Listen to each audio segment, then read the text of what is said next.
Hi అండి, ఈ వీడియోలో ఫంక్షన్స్లో చేసే గ్రీన్ రైస్ ఎలా చేయాలో తెలుసుకుందాం.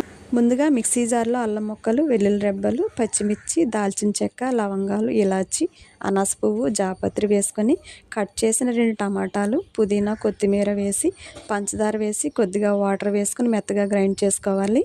ఇప్పుడు స్టవ్ ఆన్ చేసి గిన్నె పెట్టి నూనె, నెయ్యి వేసి వేడయ్యాక షాజీరా, సన్నగా కట్ చేసిన ఉల్లిపాయ ముక్కలు వేసి బాగా వేయించి ముందుగా గ్రైండ్ చేసి పెట్టుకున్న కొత్తిమీర పేస్ట్ కూడా వేసి పచ్చివాసన పోయే వరకు వేయించుకొని 1 గ్లాస్ బాస్మతి రైస్కి 1.5 గ్లాస్ చొప్పున నీళ్లు వేసుకొని తగినంత ఉప్పు వేసి పొంగు వచ్చిన తర్వాత గంట ముందు నానబెట్టిన బాస్మతి రైస్ వేసి ఒకసారి కలిపి మూత పెట్టి సగం ఉడికిన తర్వాత ఒకసారి కలిపి రైస్ అంతా సెట్ చేసి మంట సిమ్లో పెట్టి 10 నిమిషాలు వదిలేసి మూత తీసి గరిటెని రైస్లోకి దించితే తడి లేకుండా ఉంటే రైస్ ఉడికిపోయినట్టే.